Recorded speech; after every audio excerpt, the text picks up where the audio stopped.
Okay, we'll continue with the topic on partnership. We'll discuss weaknesses of a partnership. First weakness is that the partners in a partnership are co-owners of the partnership properties and enjoy personal possession. So even as if they have already contributed the property to the partnership, they can still have personal possession over the property as a co-owner. But the law provides that the property should be used by the partner not in personal capacity, but only in official business of the partnership. So there's a qualification that needs to be written here.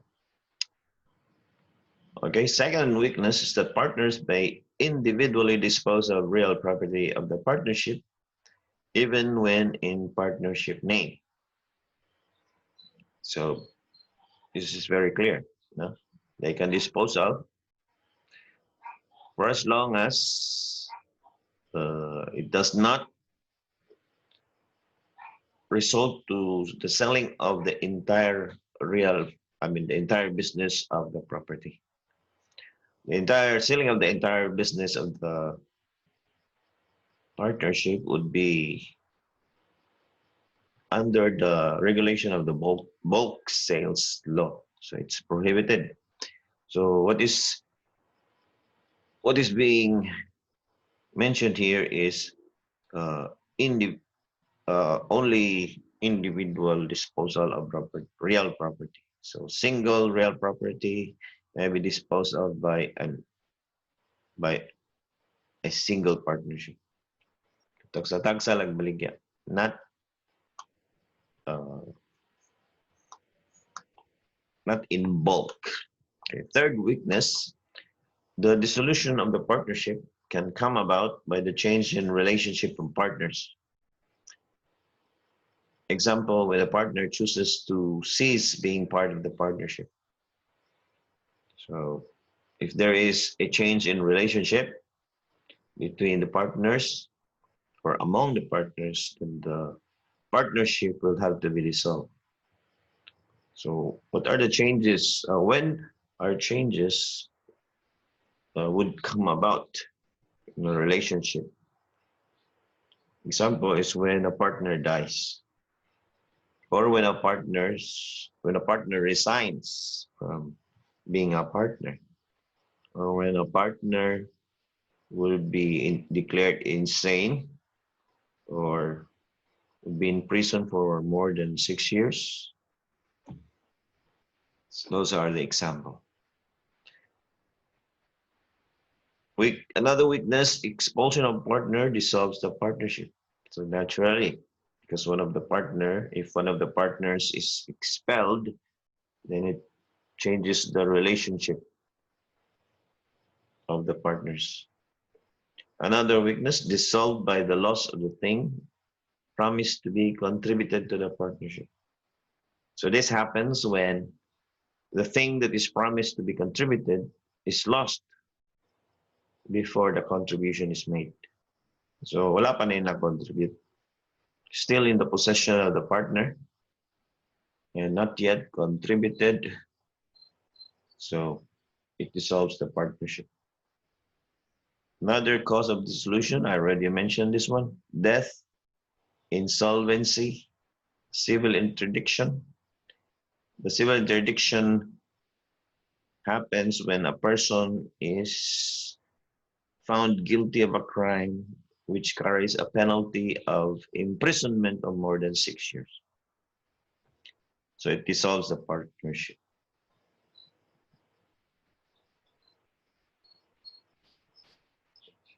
And I think this is the last weakness. Petition by a partner will dissolve the partnership when a partner has been declared insane. I already stated that. Or a partner has become incapable of performing his part of the partnership contract. So it might be deceased, no? Actually, disease or illness. Or, A partner has been found guilty of such conduct as tends to affect prejudicially the partnership business. Partner willfully or persistently commits a breach of partnership agreement. So, sige, breach or another. The meaning of breach is violating the terms and conditions of the partnership agreement. No? So when a person or a partner violates the agreement, that is breach. And lastly, I don't know, the partnership business can only be carried at a loss. So if the business is continued, it will only result to a losing uh, business and other equitable reasons.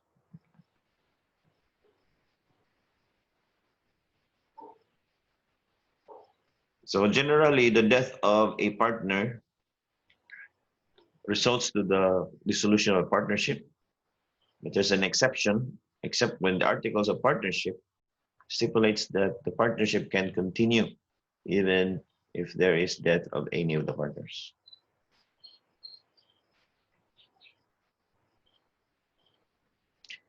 Another opinion by the SEC, if the remaining partners of the dissolved partnership intended for all legal intents and purposes to continue the partnership business even after the death of a partner, there is continuity of personality of the partnership, as there exists a partnership at will. So in this case, the partnership is at will.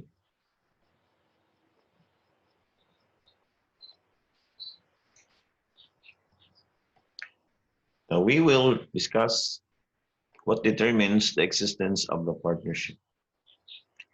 As a general rule, persons who are not partners to themselves or between themselves cannot be partners to third persons. So this is stated in Article 1769.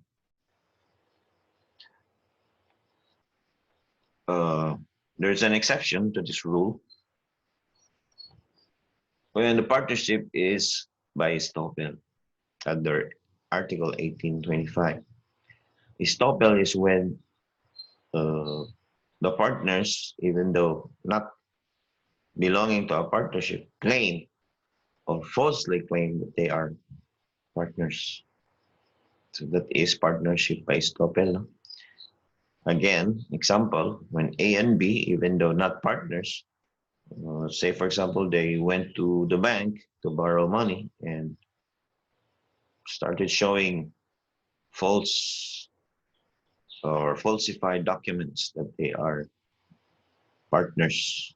So, naging mo sila papeles na partners sila. So, this is what you call partnership by estoppel. By their false admission, they cannot retract anymore. No? And there are other rules to determine whether a partnership exists. Number one, of course, co-ownership or co-possession does not itself establish a partnership. You know what is co-ownership already? Co-ownership is when an undivided thing is owned by numerous persons. So, for example, the heirs, no? If the father died, then he left a real property now owned by the children. Co-possession, almost similar to co-ownership. The co-possession is actually not similar, but the persons are possessing the partner, the property at the same time, yeah? Even though they have no legal title over the property. So the property does not belong to them, but they are possessing. So this kind of relationship does not establish a partnership. Number two, even though there is a sharing of gross returns, meaning profit, it does not itself establish a partnership. Whether or not the person sharing them have a joint or common right or interest in any property from which the returns are derived. So, say for example, oh, this is very clear, no? If there is a sharing of profit, it does not mean that there is partnership, okay? But the prima facie evidence that there is partner in business is when the person receives a share of the profits of a business. That's the general rule, number 3. So again, the receipt by a person of a share of the profits of a business is a prima facie evidence. It is a partner in the business. What is prima facie? Is the first uh, hard evidence, no? Or the primary evidence that he is a partner in the business. Unless such were received in payment for what? As debt by installments, or as wages, rent, sweldo or abang, as annuity, or as interest on loan. So if the payments were made because of debt, wage, annuity, or interest, so that is not an evidence that he is, or the person who is the recipient of the money is a partner to the partnership. And lastly, if it is made in consideration of sale of a goodwill of business.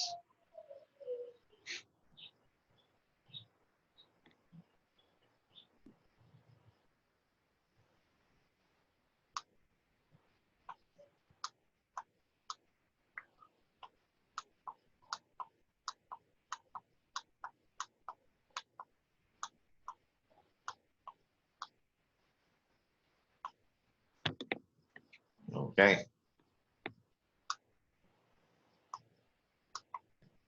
Now let's discuss the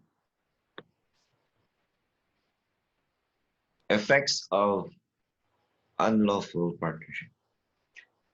Under the Article 1770, a partnership must have a lawful object or purpose. So meaning it must be legal under the law. You know? It must not be selling shabu, be manufacturing shabu, or planting marijuana, because those things are unlawful. Yeah. Now, when a partnership is unlawful, it is and it is dissolved by a judicial decree, meaning it is pronounced by the court that it is unlawful. Then all the profits of the partnership shall be confiscated in favor of the state. So, bawi on. Okay. So this is under 1770. So we will summarize that article. So these are the effects of an unlawful partnership. Number 1, the contract of partnership is void ab initio, meaning it is void from the very beginning, and the partnership never existed in the eyes of the law.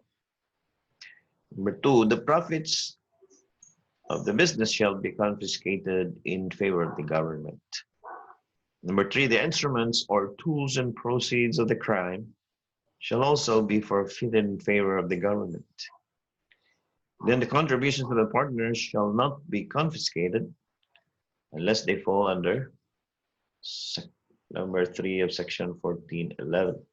Okay.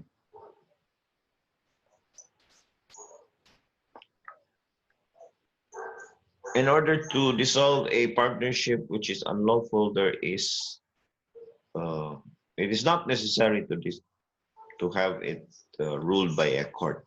No? That is what is meant by the note here. Judicial decree is not necessary to dissolve unlawful partnership.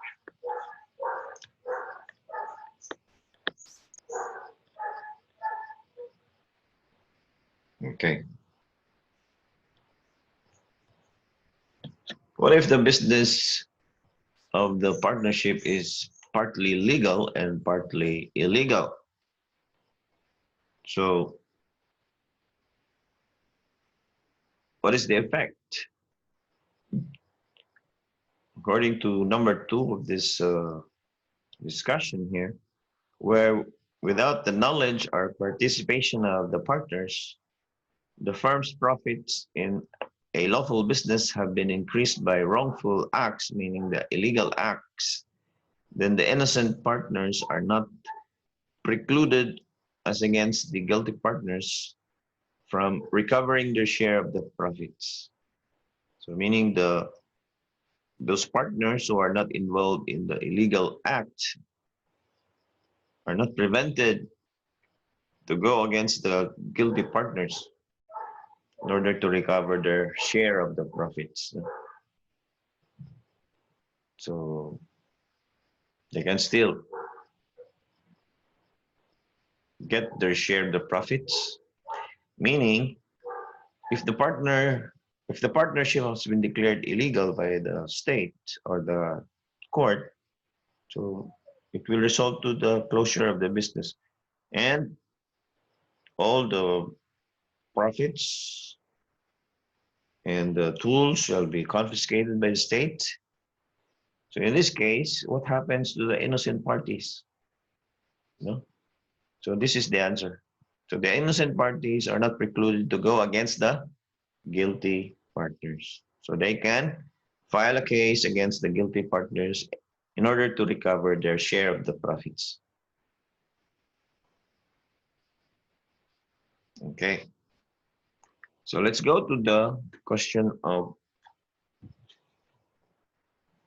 who may be partners in a partnership. As a general rule, any person capacitated to contract may enter into a contract of partnership, meaning if he's not disqualified by law. So these are the exceptions. Persons who are prohibited from giving each other any donation or advantage cannot enter into a universal partnership. So who are these persons? The, the concubinage and the concubine. No, I mean the concubine or and the husband. Okay, husband and wife cannot enter into a universal partnership because the law prohibits them from giving donation to each other. Persons who are guilty of concubinage, persons who are guilty of adultery, that falls under number 1. Okay. Number 2, persons suffering from civil interdiction. Okay, I already discussed this one. Persons who cannot give consent to a contract, namely minors, insane, deaf mutes who do not know how to write. If you answer only deaf mutes, then your answer is wrong because there are deaf mutes who knows how to write. So your answer must be complete. Question, can corporations enter into a partnership? The corporations, according to SEC, or the Securities Exchange Commission, may or may not be qualified to enter into partnership agreements. So when can corporations enter? So here's the answer. There is authority to enter into a partnership relation stated in the articles of incorporation. So if their articles allow the corporation to enter into partnership agreements, then it can, no? And the nature of the business venture to be undertaken by the partnership is in line with the business authorized by the charter. Charter meaning the articles or the law. No? Now, number two, if it is a foreign corporation, it must obtain a license to transact business in the country in accordance with the Corporation Code of the Philippines. So, foreign corporation may join partnership as long as it is licensed to do so. Okay.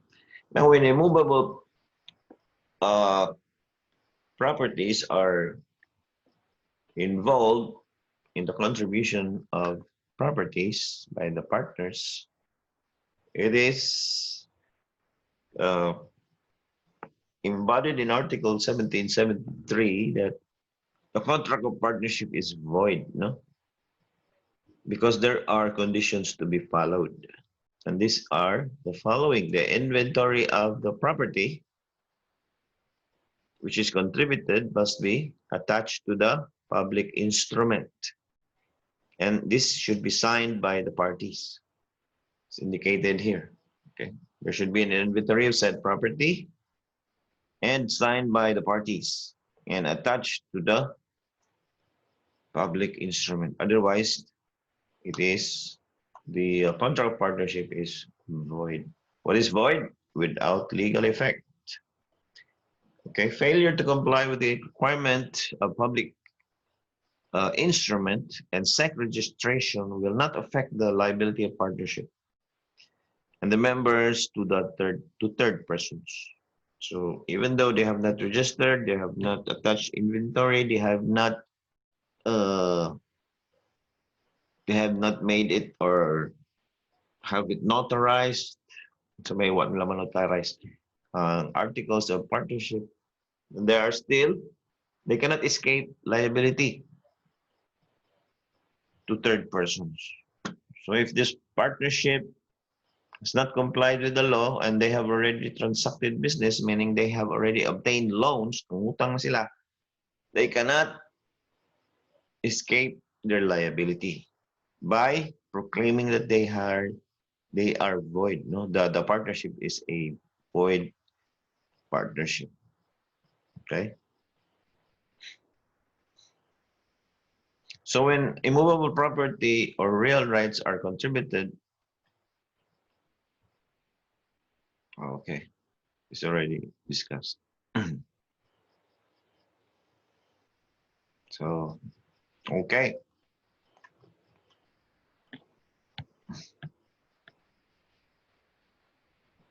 So partnerships void under Article 1773 may still be considered either de facto or estoppel partnership against third persons. Because it can be treated as an ordinary contract from which rights and obligations may validly arise. Okay, that's correct. So even though they have not complied with the regulations or conditions which are stated under the law, and they have already established obligations to third persons, they cannot, or the partnership and the partners cannot escape liability. So failure to prepare inventory in spite of Article 1773, declaring partnership void would not render the partnership void when no third party involved. Partners have made a claim on the partnership agreement. So as long as there is no third party involved in the partnership with not following Article 1773 cannot be declared void. Because the main reason for Article 1773 is to protect third persons. Okay, let's go to classifications of partnership. So the first, as to the extent of its subject matter. So there are two kinds of partnership belonging to this classification, namely the universal partnership and particular partnership. So in universal partnership, there are two, no? And these are the following: universal partnership of all present property and universal partnership of profits. So universal partnership of all present property happens when the partners agree. No? So the general rule here that partners should agree. What type of universal partnership are we going to enter into? So if they agree that it should be all present property, so meaning all of their property which belong to each of the partners as the time of the constitution of the partnership shall now be part of the partnership. So all of their properties at the time of the constitution, meaning at the time of the execution of the partnership contract, shall now belong to the universal, or means to the partnership. And profits which they may acquire from all property contributed. So if the property earns, say, rental, or the property earns fruits, then all of these profits shall also belong to the partnership. So that is universal partnership, but it's not universal partnership of all present property must be stated in the contract of partnership. If there is no statement, what kind of universal partnership, then it will fall under the second part, which is universal partnership of profits. So this kind of partnership comprises all the partners, all that the partners may acquire by their industry or work during the existence of the partnership. So all the profits or all the salaries work, because it's work, no? Derived from person's work, their industry will now belong to the partnership. Okay.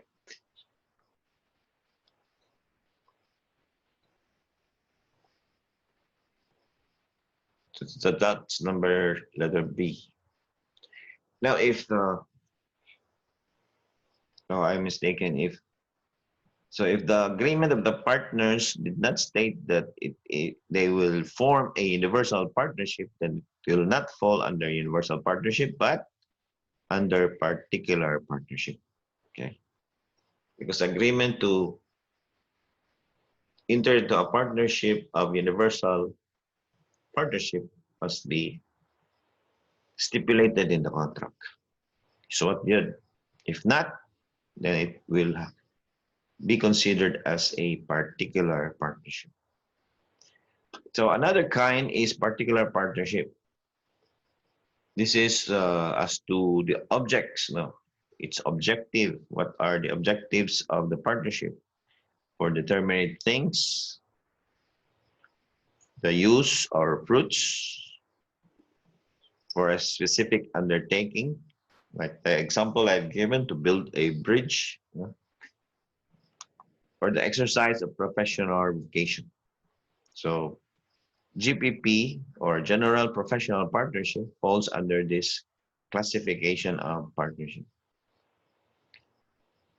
Another classification as to liability of the partners. First is general partnership.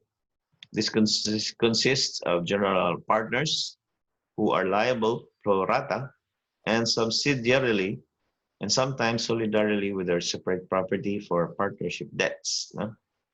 So in this kind of partnership, the partners are liable personally with their personal assets in case the assets of the partnership cannot pay the partnership debts.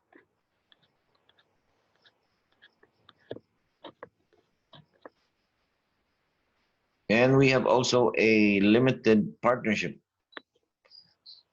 which is formed by two or more persons having as members, as whether one or more of them are general partners and one or more of them are limited partners. So if there is one limited partner, then that partnership is already a limited partnership. If there is one general partner and all the rest are limited partners, so that will fall under a limited partnership. Now, the limited partnership or the limited partners in a limited partnership have limited liability. They're not personally liable for the obligations of the partnership in case the assets of the partnership cannot is not sufficient to pay for the debts of the partnership. So they are not like unlike the general partners where their liability goes beyond their personal properties. Another kinds of partnership falls as to duration. Now, if the partnership is specified or there is no time specified and is formed for a particular undertaking or venture, and it may be terminated at any time by mutual agreement among the partners, then that is what you call as partnership at will. So, bingon ng partners, dinata, kundang nata. So, that's what you call partnership at will, or a particular undertaking, nahuman ang bridge, nahuman ang airport. So, terminated ng partnership. That is partnership at will. Another is partnership with a fixed term. So this kind of partnership, there's a fixed time which is stated in the contract. Say, for example, okay, our partnership will be for 3 years or 5 years or 10 years. So that's a partnership with a fixed term. Now, another type of partnerships as to legality of existence, this kind of partnership, if it is complying with all the legal requirements, it falls under de jure partnership. So legally siya. De jure. If it is not, then it failed to comply with the legal requirements, then it is called de facto partnership. Then there is as to purpose. If it is formed for transaction or business, then that is called commercial or trading partnership. If it is formed for the exercise of profession, it's professional or non-trading partnership, or also general professional partnership. Okay. Now there are other kinds of partners. We will now discuss the different kinds of partners. The first is capitalist partner, one who contributes money or property to common fund. Second, industrial, who contributes only his industry or service. Number 3, general, one whose liability to third persons extend to his separate personal properties. Number 4, limited, one whose liability to third persons is limited to his capital contribution and not to his personal assets. Number 5, a managing partner, one who manages the affairs of business of partnership. Then liquidating partner, one who takes charge of the winding up of partnership affairs upon dissolution. Then partners by estoppel, one who is not really a partner but is liable as a partner for the protection of third persons. Then we have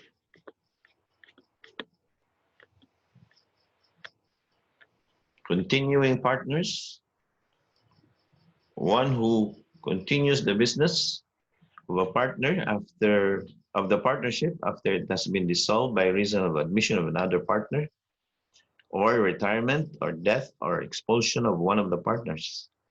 So, pabilin siya sa partnership, he's a continuing partner.